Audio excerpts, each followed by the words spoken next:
For 22 years, Amos Crane had lived in a world where human touch was a memory so faint it might as well have been a dream. No handshake from a neighbor, no fleeting graze of fingers passing coins at the general store, not even the casual clap on the back from a passing acquaintance. His life on the edge of Willow Creek, a small Montana town nestled against the jagged peaks of the Bitterroot Mountains, was one of deliberate isolation. Amos had crafted a fortress of solitude, not out of stone, but out of routine, distance, and silence. His days were filled with the rhythm of chorus tending his small herd of Angus cattle, mending fences, chopping firewood bout they were empty of human connection. That was how he wanted it. That was how he survived. Until the morning a young woman appeared at the edge of his property, asking to help with his hay harvest, and the walls he'd built began to tremble.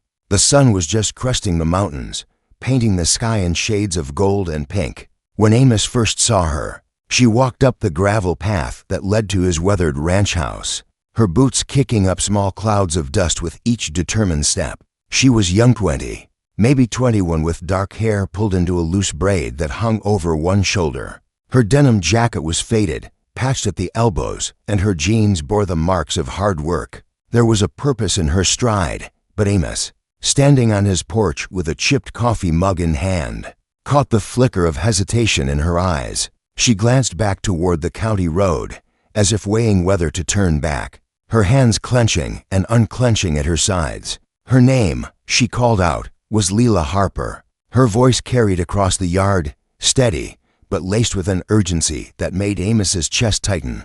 She stood at the split-rail fence that marked the boundary of his land, her fingers gripping the rough wood as if anchoring herself. From his vantage point, Amos watched her gather her nerve, her posture straightening as she prepared to speak again. He hadn't had a visitor in for years. The last had been a land surveyor who'd come to settle a boundary dispute with a neighboring rancher. That conversation had ended with Amos's old Winchester rifle resting across his lap, a silent warning that had sent the man scurrying back to town. Lila's words cut through the morning air, clear and direct. She needed work, she said. Her family was struggling. Her father, a mechanic, had been injured in a shop accident, his hands crushed under an engine block. The medical bills were piling up, and her mother was stretched thin caring for Lila's two younger brothers. She'd heard Amos had a hay crop ready for harvest, and she was offering to help bale and stack it. She'd done it before, she added quickly, her voice steady, but her eyes searching his face for any sign of rejection. Amos felt a pang deep in his gut, a sensation he hadn't felt in years. It wasn't just her words, it was the way she stood there, vulnerable yet resolute, her desperation cloaked in determination. Leila was beautiful, Amos realized, not in the polished way of city women, but in the raw, unfiltered way of the land itself. Her face was sun-kissed, her eyes a deep green that caught the morning light, and there was a quiet strength in her that reminded him of someone he'd spent decades trying to forget. Margaret, his Margaret, with her fierce spirit and her laugh that could make even the darkest days feel bearable. The memory hit him like a fist, sharp and unyielding, dragging up images of a life lost to fever and a promise he couldn't keep. He'd buried her under the cottonwood tree on the hill behind the house, and with her, he'd buried the part of himself that knew how to love, to hope, to connect.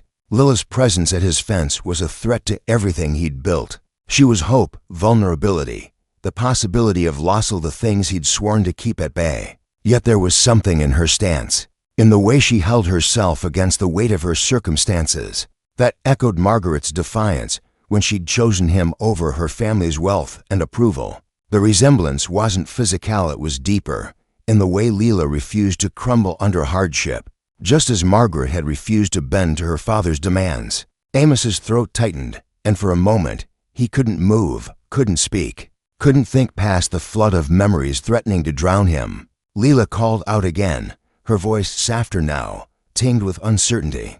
She could see his hesitation, could probably sense the storm raging behind his weathered face.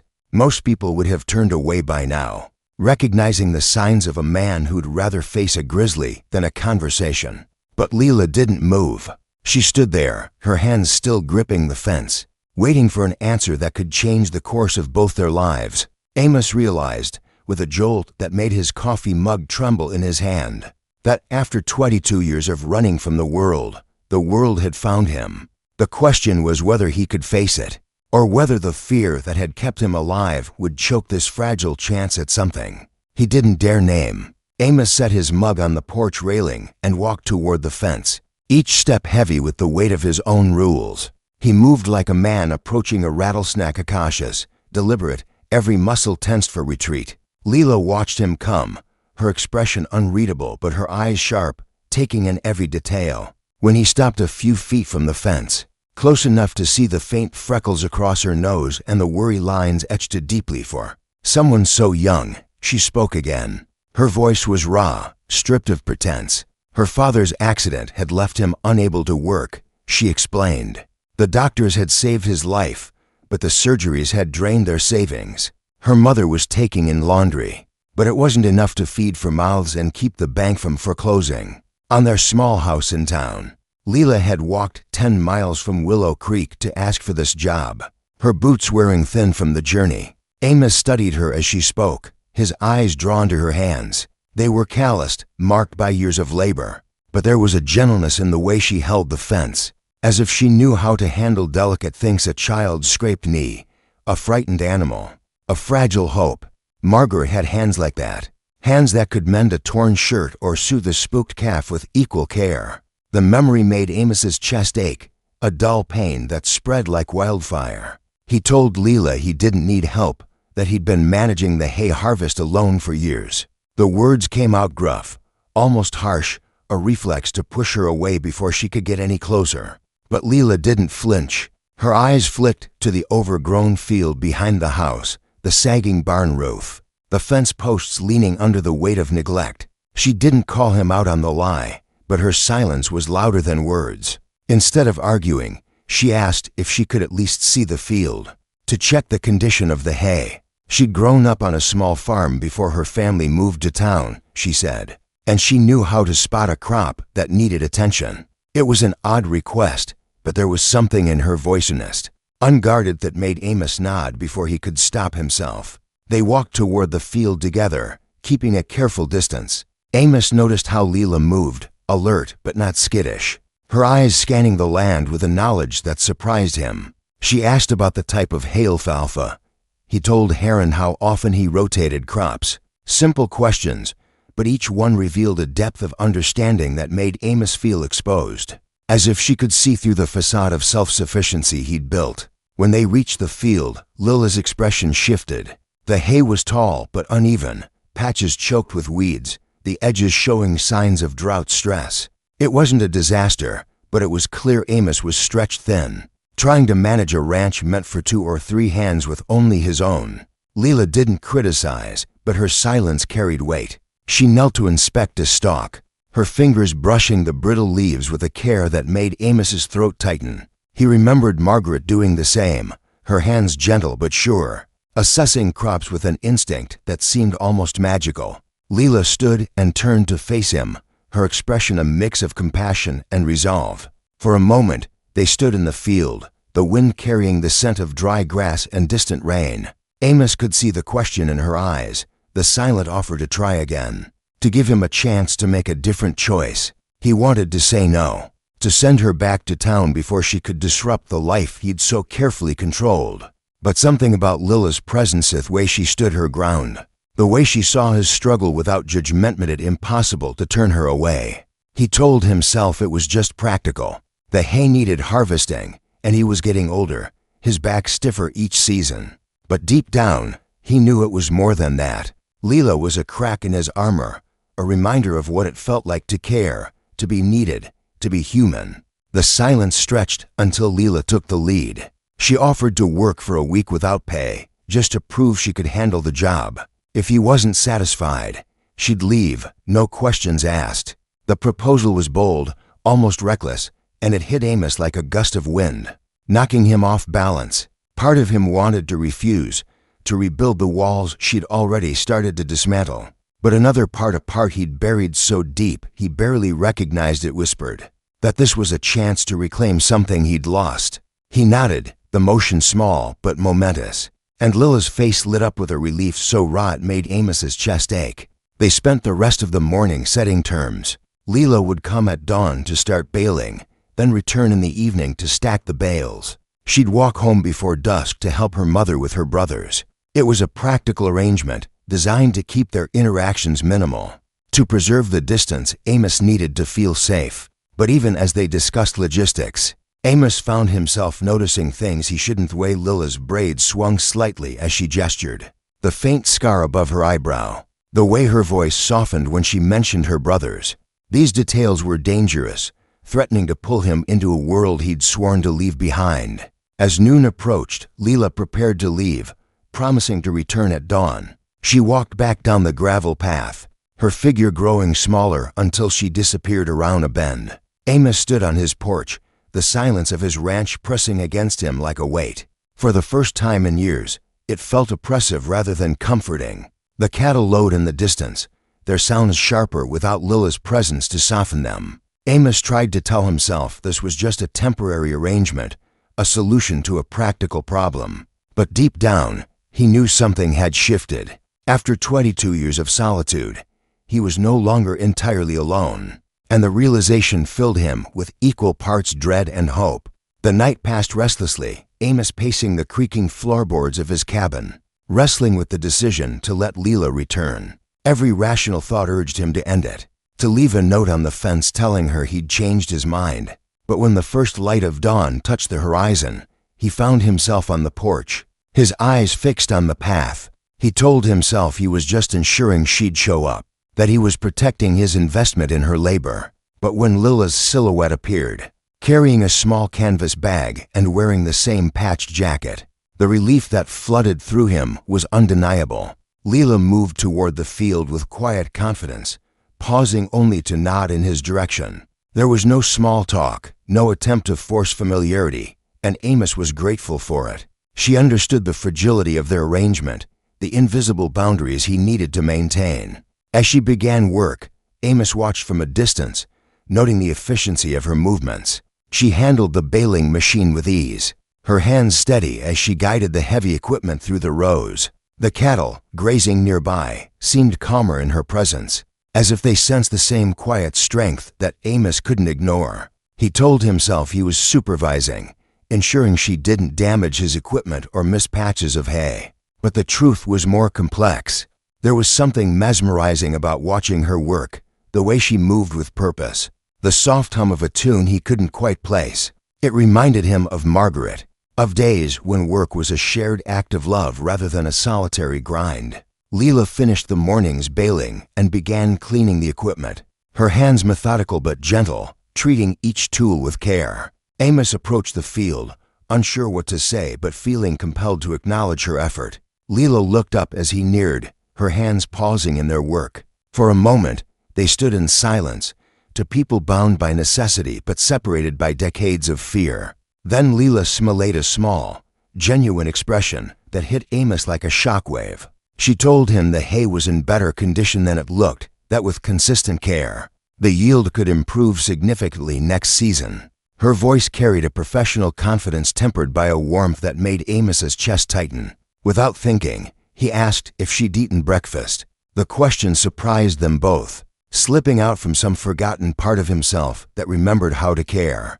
Leela shook her head, admitting she'd left home before dawn to make the 10-mile walk. There was no complaint in her tone, just a matter-of-fact acknowledgement of the sacrifices she was making. Amos heard himself invite her for coffee and cornbread before she headed back to town. The words felt foreign, reckless, and he saw Lila's eyes widen with surprise. She hesitated, then accepted, and as they walked toward his cabin, Amos realized he'd just crossed a line he'd drawn decades ago. The cabin felt different with Leela inside, as if her presence filled spaces Amos had forgotten existed. She sat at his rough-hewn table, her hands folded in her lap, her eyes taking in the sparse room's single chair, the narrow cot, the bare walls. Amos saw his home through her gaze, a stark reminder of a life stripped to its essentials, devoid of warmth or connection. As he prepared coffee over the wood stove, Leela spoke quietly about her family. Her father had been the best mechanic in Willow Creek, she said, able to fix anything from a tractor to a pocket watch. Now he could barely hold a cup without pain.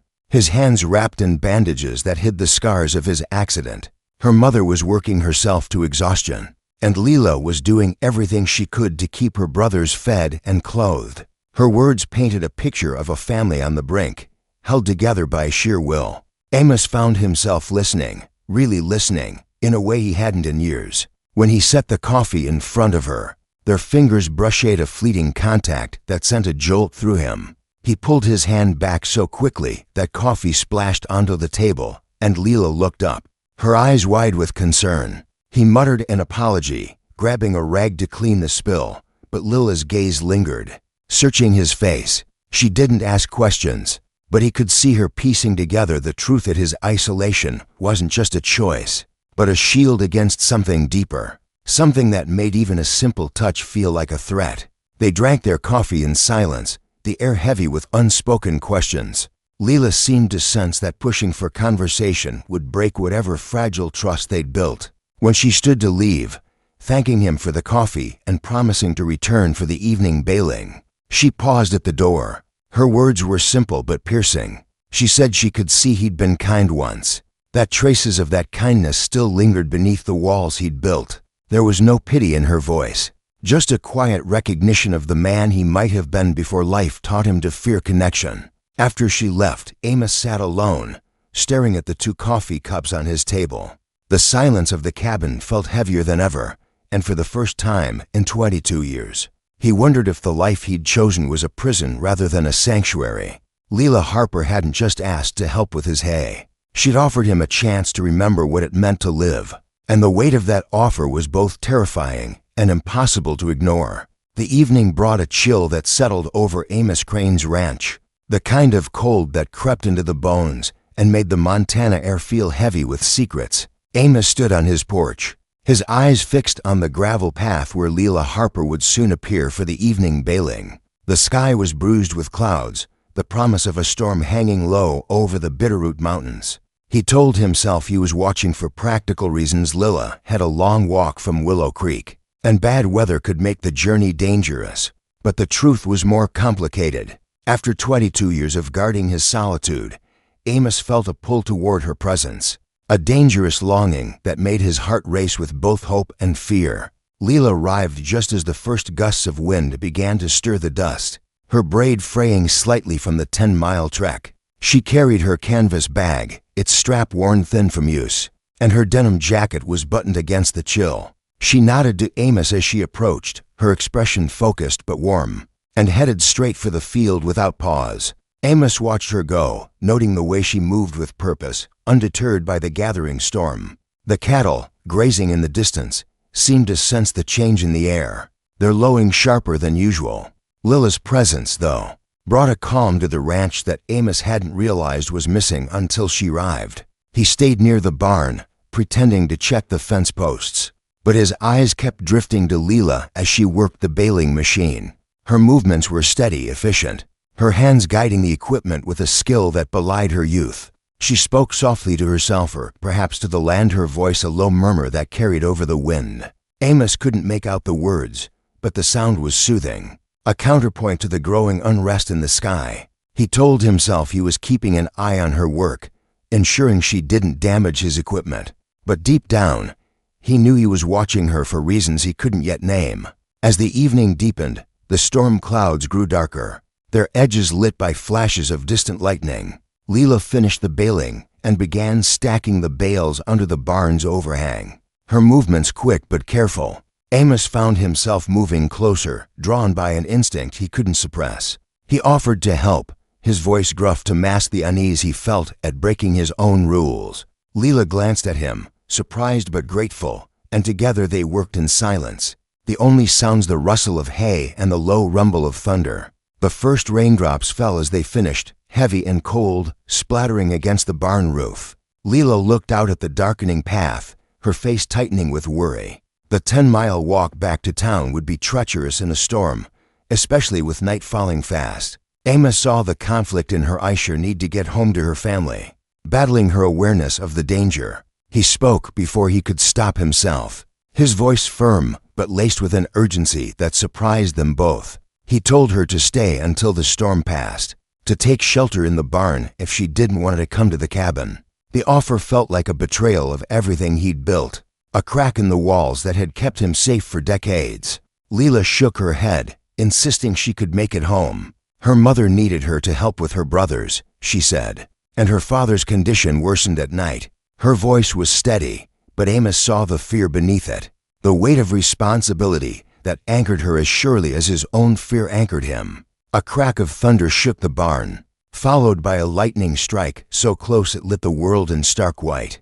Leela flinched, her hands tightening on the barn doorframe, and Amos pressed his case with a force that startled him. He told her her family would lose more if she got hurt trying to reach them in this weather. His words carried a raw edge, revealing how much her safety had come to matter in just 2 days. Leela studied him in the dim light of the barn's lantern, her green eyes searching his face. She seemed to sense that his insistence came from something deeper than practical concern, something tied to the pain he carried. After a long moment, she nodded, agreeing to stay until the storm eased, but only if she could sleep in the barn. It was a compromise that felt both necessary and impossible, having her so close. Yet keeping the distance he needed to survive would test every ounce of his resolve. Amos helped her arrange a makeshift bed of hay and an old quilt, his hands trembling slightly as he handed her the fabric. The act felt intimate, dangerous, a reminder of another storm,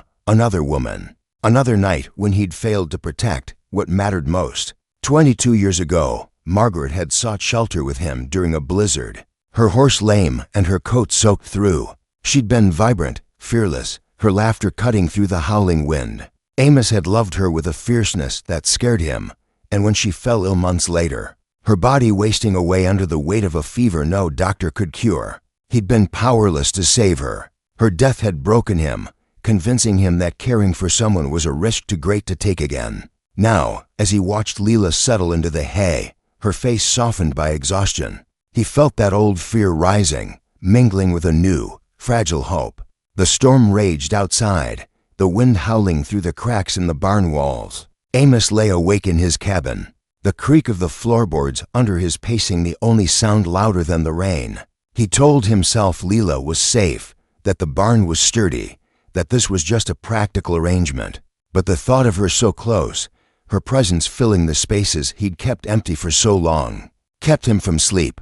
He wondered what Margaret would think of him now, a man who'd let fear turn him into a shadow of the person she'd loved. The question gnawed at him, sharp and relentless, until the first light of dawn broke through the storm's remnants. Leela was already working when Amos reached the barn, her hands moving with quiet efficiency as she cleaned the baling equipment. She'd respected his need for distance, keeping to herself even while sharing his space. Amos watched her for a moment, really seeing her for the first time without the lens of his own fear. She moved with the confidence of someone who'd been carrying others' burdens her whole life. But beneath that strength, he saw the toll it took. Her shoulders were slightly hunched, her eyes shadowed with worry for her family. She was young, but life had aged her in ways that made Amos's chest ache with recognition. When she finished, Leela turned to him, her expression a mix of gratitude and something deeper, something that made Amos's breath catch.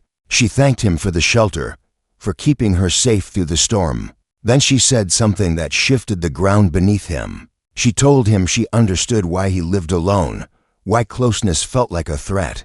She'd seen the same look in her father's eyes after his accident, the fear of losing everything he'd built, of failing those who depended on him. Her words were simple, but they cut through Amos's defenses like a blade, exposing the raw wound he'd carried since Margaret's death. She wasn't trying to fix him or pull him back into the world. She was simply seeing him, acknowledging his pain without judgment. For the first time in decades, Amos felt the urge to speak, to share the weight of what he'd buried.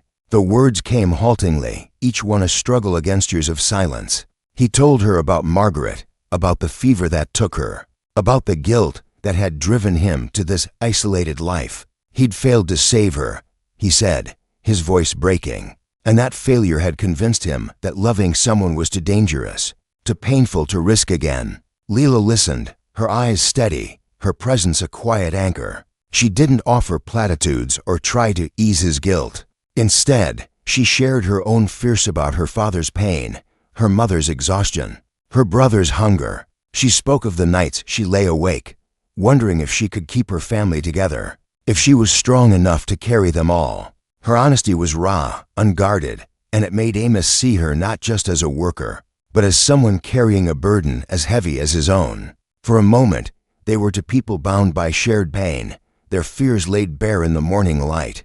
As the sun climbed higher, Amos made a decision that surprised them both. He offered Leela steady work on the ranch, with fair wages and a place to stay if she ever needed it. It wasn't just about the hay or the cattle, it was an offer of partnership, a chance to care for something bigger than either of them could manage alone. Lila's eyes filled with tears, the first he'd seen her shed. They weren't tears of sorrow, but of relief, of hope that had been guarded but never lost. She accepted with a nod, her voice too thick with emotion to speak. They spent the rest of the morning working side by side, establishing a rhythm that felt both new and familiar. Leela baled while Amos repaired a section of fence. Their movements synchronized in a way that made the ranch feel alive again. Amos noticed details he hadn't before: the way Lila's hands steadied a nervous calf, the soft laugh she let slip when a bird startled her, the way she seemed to draw strength from the land itself. These observations were dangerous,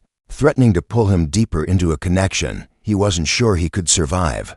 But for the first time in years, he didn't want to run. As noon approached, Leela prepared to leave for town, promising to return for the evening work. Amos watched her walk down the path, her figure steady against the vast Montana sky. The silence that followed her departure was different now, less oppressive, more like a pause than an end. He told himself this was still a business arrangement, that Leela was just a worker helping with the ranch. But the truth was undeniable: her presence had changed something fundamental, and Amos was no longer the man he'd been 2 days ago. The days that followed settled into a pattern. Leela arrived at dawn, her canvas bag slung over her shoulder, and worked with a focus that made Amos's solitary efforts seem inadequate by comparison. She didn't just bale hay, she checked the cattle for signs of illness, mended small tears in the barn's canvas cover, and pointed out ways to improve the irrigation ditches. Her knowledge was practical, born of necessity,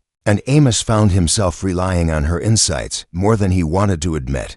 The ranch, which had been a burden for so long, began to feel like a shared responsibility, a purpose rather than a punishment. But with every day Leela spent on the ranch, Amos's fear grew. Not just the fear of loss, but the fear of what it meant to care again. He caught himself watching her too closely, noticing the way her eyes lit up when she spoke of her brothers, the way her hands moved with a grace that seemed effortless. These moments were small but cumulative, each one chipping away at the walls he'd built. He tried to keep his distance, to limit their conversations to work, but Lila's presence was like a tide, relentless and inevitable. One evening, as they finished stacking bales, a stranger appeared at the edge of the ranch. He was a tall man, broad-shouldered, with a face hardened by years of sun and disappointment. He introduced himself as Tom Ballard, a creditor from Willow Creek who'd lent money to Lila's father before his accident. His tone was polite but cold, his eyes flicking between Leela and Amos with a calculation that made Amos's hackles rise. Ballard said he'd come to discuss the Harper family's debt, claiming they were months behind on payments.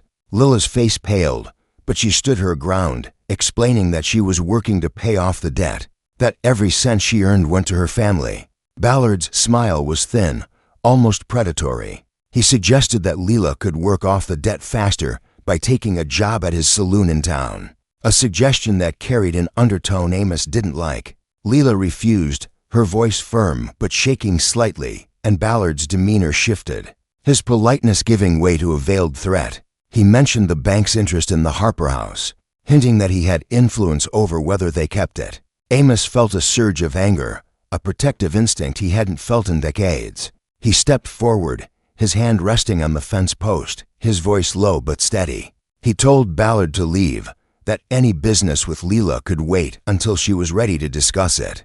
Ballard hesitated, sizing Amos up, then turned and walked back to his horse. As he rode away, Leela let out a breath she'd been holding, her shoulders slumping with relief. She thanked Amos, her voice quiet but sincere, and for a moment, their eyes met in a way that made Amos's heart stutter. He wanted to say something, to reassure her, but the words wouldn't come. Instead, he nodded and turned back to the barn, his mind racing with the implications of what had just happened. Ballard's visit had introduced a new threat, not just to Lila's family, but to the fragile trust growing between them. That night, Amos lay awake, the encounter with Ballard replaying in his mind. He'd spent years avoiding conflict, keeping the world at arm's length, but now he was entangled in something he couldn't ignore. Lila's fight was becoming his own, and the realization terrified him. He thought of Margaret, of the promises he'd made to protect her, promises he'd failed to keep. He couldn't fail again with Lila, not with her family depending on her. But caring meant risking loss, and Amos wasn't sure he had the strength to face that pain again. The next morning, Lila arrived as usual, but there was a new tension in her posture, a shadow in her eyes that hadn't been there before. She worked in silence, her usual hum absent, and Amos could feel the weight of Ballard's visit pressing on her. He wanted to ask about it, to offer some kind of support, but the words felt clumsy, inadequate. Instead, he worked alongside her, their silence a shared language of understanding. When they paused for a break, Lila spoke, her voice low but steady. She told him about Ballard's reputation in town, how he used debts to control people, how he'd driven other families to ruin. Her father had borrowed money to cover medical bills, and now Ballard was tightening the noose. Amos listened, his hands tightening around the handle of his pitchfork. He knew men like Ballard, men who thrived on others' desperation. He'd seen them in Willow Creek years ago, before he'd retreated to his ranch. The thought of Lila and her family at Ballard's mercy stirred something in Amos, a mix of anger and resolve he hadn't felt since Margaret's death. He told Lila he'd help however he could, though he wasn't sure what that meant. The offer felt reckless, a step into a world he'd sworn to avoid, but Lila's small, grateful smile made it impossible to regret. As the days turned into a week, Amos and Lila fell into a rhythm that felt almost natural. The ranch was transforming under her care. Hay was baled, the cattle healthier, the barn tidier than it had been in years. But more than that, Amos was changing. He found himself looking forward to Lila's arrival, to the sound of her boots on the gravel, to the way her presence made the ranch feel like a home again. It was a dangerous feeling, one that threatened to unravel everything he'd built to protect himself. Yet he couldn't bring himself to push her away. One evening, as they finished the day's work, Lila paused by the barn door, her eyes catching the last light of the sunset. She turned to Amos, her expression serious but soft. She told him she'd never met anyone who carried as much as he did and still kept going. Her words were simple, but they hit Amos like a physical blow, stirring memories of Margaret's faith in him, of a time when he'd believed he could be more than a man defined by loss. Lila didn't wait for a response. She nodded and walked down the path, leaving Amos standing in the fading light, his heart pounding with the weight of what she'd said. The ranch was quiet that night, but Amos's mind was anything but. He paced his cabin, wrestling with the truth Lila had laid bare. He'd spent 22 years running from connection, from pain, from life itself. But Lila had shown him that some things were worth fighting for, even if they came with the risk of loss. The question was whether he could find the courage to step back into the world, or whether fear would keep him chained to the solitude he'd chosen. The Montana sky was clear the morning after Lila Harper's words had left Amos Crane sleepless, staring at the ceiling of his cabin as dawn painted the walls in soft gold. Her observation that he carried a heavy burden, yet kept going, had struck a chord deep within him, resonating with a part of himself he'd thought long buried. For 22 years, Amos had lived in a world of his own making, a world where solitude was both shield and chain.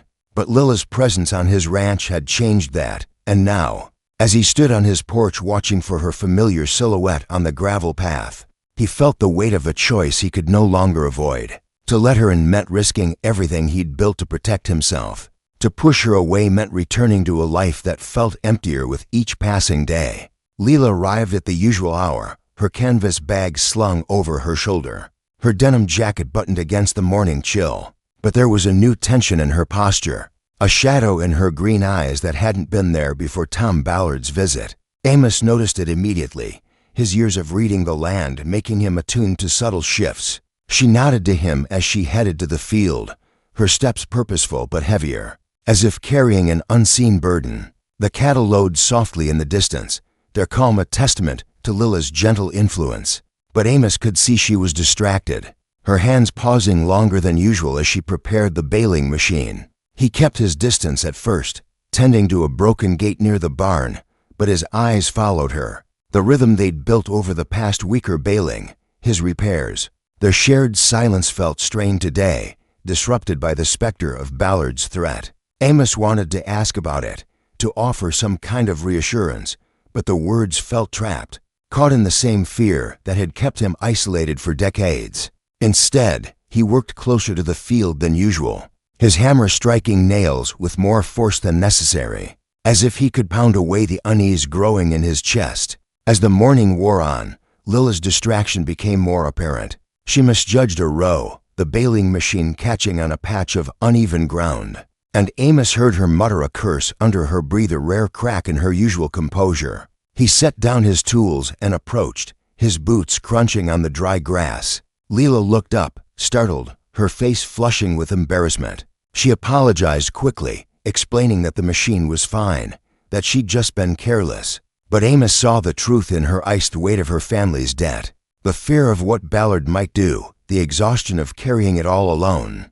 He surprised himself by speaking, his voice gruff but gentle. He asked if Ballard had contacted her again, if the creditor was pressing harder. Lila hesitated, her hands gripping the machine's handle, then nodded. She told him Ballard had come to their house in Willow Creek the previous evening, offering to forgive part of the debt if she worked at his saloon.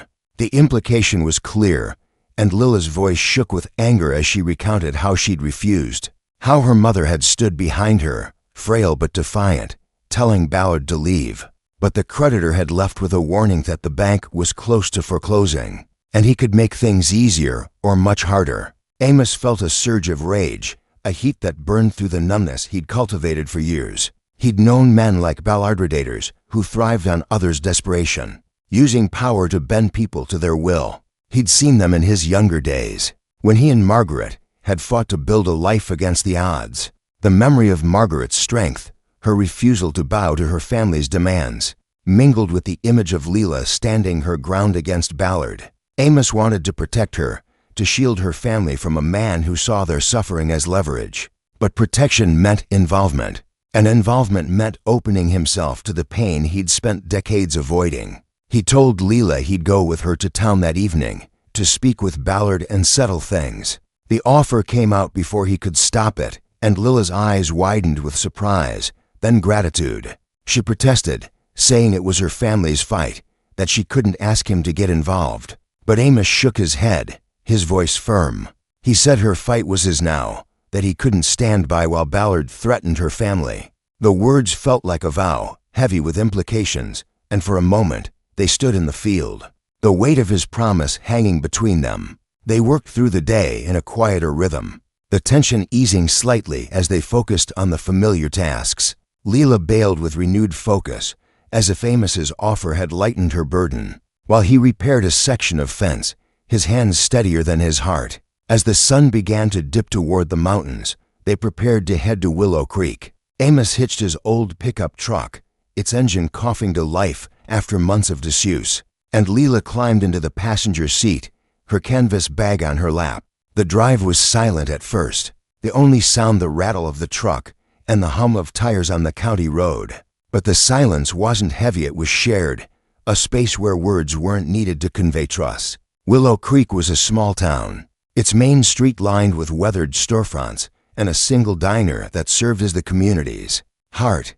Ballard's saloon was at the edge of town, a squat building with a faded sign and windows that glowed with amber light. Amos parked the truck across the street, his hands tightening on the steering wheel as he scanned the area. Lila's face was pale but resolute, her jaw set as she stepped out of the truck. Amos followed, his boots heavy on the pavement, his mind racing with memories of confrontations long past. He'd avoided town for years, avoiding the whispers about the man who'd lost everything and retreated to his ranch.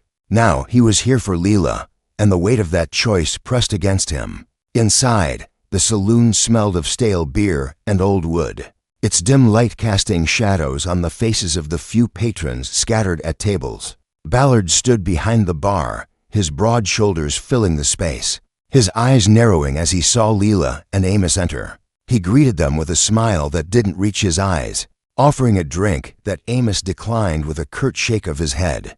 Leela spoke first, her voice steady but sharp, demanding to know what it would take to settle her father's debt.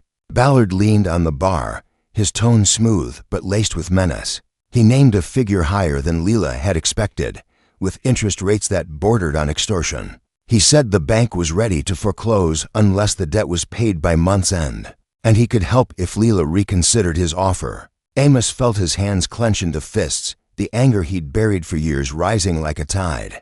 He stepped forward, his voice low but cutting, and told Ballard to name a fair number or deal with him directly. The room went quiet, the patrons glancing over, sensing the shift in the air. Ballard laughed, a cold sound, and asked what a hermit rancher could do about it. The insult stung, but Amos didn't flinch. He said he'd pay half the debt himself, using savings he'd kept for emergencies. If Ballard agreed to clear the rest and leave Lila's family alone, the offer was reckless, a sacrifice that would strain his ranch's finances. But Amos couldn't let Ballard win out like this.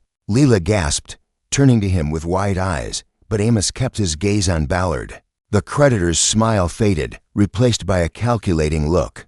He agreed, but only if Amos signed a contract on the spot, locking in the terms. Amos nodded, his heart pounding. Knowing this was more than a financial transaction, it was a step back into a world where he could lose everything again. They signed the papers at a corner table, Ballard's pen scratching like a blade, and Lila's hand trembled as she witnessed the agreement. When it was done, Ballard handed over a receipt, his eyes glinting with something that wasn't quite defeat. As they left the saloon, Lila's voice broke the silence, her words thick with emotion. She asked why Amos had done it, why he'd risked so much for her family. He didn't answer at first, his eyes fixed on the darkening street. Then he said simply that some things were worth fighting for, even if they scared him. Lila's hand brushed his arm, a fleeting touch that sent a jolt through him, and she thanked him, her voice barely above a whisper. They drove back to the ranch in silence, the weight of the night settling over them like a blanket. The next morning, Leela arrived at dawn, her face lighter than it had been in days. The debt was halved, her family's home safe for now, and she worked with a renewed energy that made the ranch feel alive. Amos watched her from the barn, his hands busy with repairs but his mind on the choice he'd made. He'd spent 22 years avoiding risk, avoiding pain. But Leela had shown him that some risks were worth taking. The ranch was no longer just a place to survive, it was a place where hope could grow, fragile but persistent. Over the next weeks, Amos and Leela settled into a partnership that went beyond work. She taught him to see the ranch through her eyes, pointing out small improvements, a better way to store hay, a new feed mix for the cattle that made the land thrive. He taught her tricks he'd learned from Margaret, like how to read the sky for weather or calm a spooked animal with a steady hand. Their conversations grew longer, their silence is more comfortable, and Amos found himself smiling more than he had in years. Lila's presence was a reminder of what he'd lost, but also of what he could still have, a life not just endured, but lived. One evening, as they sat on the porch sharing coffee after a long day, Leela spoke about her dreams, not just for her family, but for herself. She wanted to study agriculture, to learn how to make small farms like Amos's thrive in a changing world. Her ambition was quiet but fierce, and Amos felt a surge of pride, as if her dreams were somehow his own. He told her about Margaret's love for the land, how she'd planned to plant an orchard before the fever took her. The memory didn't hurt as much as it once had, softened by Lila's presence, by the act of sharing it with someone who understood. But the peace was fragile. A week later, Ballard appeared at the ranch again, this time with two men Amos didn't recognize. Their faces were hard, their postures threatening, and Amos's instincts screamed danger. Ballard claimed the contract had a misunderstanding, he wanted additional interest, or he'd push the bank to foreclose anyway. Lila's face went pale, but she stood beside Amos, her voice steady as she called Ballard out for breaking his word. The creditor's smile was cold. and he suggested that accidents could happen to ranches that didn't cooperate: fires, missing cattle, broken equipment. Amos felt the old fear rise, the fear of loss, of failure, but it was drowned out by a fiercer instinct to protect what he'd come to care about. He stepped forward, his voice calm but unyielding, and told Ballard to leave or face consequences. He didn't raise his fists, didn't reach for the rifle in the barn, but his stance made it clear he wouldn't back down. The men with Ballard hesitated, sensing the shift, and after a tense moment, Ballard Lafayette forced sound and left with a warning that this wasn't over. That night, Amos and Leela sat in the cabin, the air thick with unspoken fears. She apologized for bringing trouble to his door, but Amos shook his head. He told her she'd brought something else to life: purpose, a reason to fight. For the first time since Margaret's death, he felt like a man who could stand up, not just for himself, but for someone else. Lila's eyes filled with tears, and she reached for his hand, holding it briefly before letting go. The touch was simple, but it carried the weight of trust, of partnership, of something neither of them was ready to name. The next day, Amos went to town alone, meeting with the bank manager to confirm the terms of the debt repayment. He used the last of his savings to secure Lila's family's home, ensuring Ballard couldn't touch it. The act left him vulnerable, his ranch now on a razor's edge financially, but he felt no regret. When he told Leela, her gratitude was quiet but profound, her eyes shining with a hope that mirrored his own. They agreed to work the ranch together, to rebuild it into something sustainable, a legacy that could outlast them both. Months passed, and the ranch flourished under their shared care. The cattle grew healthier, the hay yields improved, and the barn stood stronger with fresh repairs. Amos and Leela became a team, their bond built on mutual respect and a shared understanding of loss and resilience. One evening, as they watched the sun set over the Bitterroot Mountains, Leela told Amos he'd given her family a future. He shook his head, saying she'd given him something greater: a reason to live again.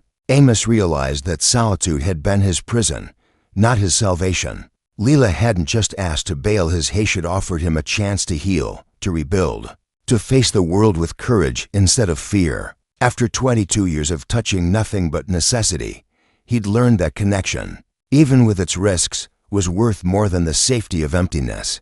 The ranch was no longer a refuge from life, it was a place where life could begin again. As they stood together, the Montana sky stretching endless above them, Amos felt a peace he hadn't known since Margaret. Leela had shown him that some burdens were lighter when shared, that some risks were worth taking, and that healing came not from hiding, but from opening the door to someone who refused to let you face the world alone. Thank you for reading The Weight of Solitude. We hope this story of Amos and Lila's journey resonated with you. In the comments below, please share your thoughts on the themes of violence and injustice that emerged in their struggle, whether it's Ballard's predatory tactics or the broader unfairness of a system that lets families like Lila's suffer. How do you view the role of standing up to such challenges in today's world? Your perspective matters, and we'd love to hear where you stand.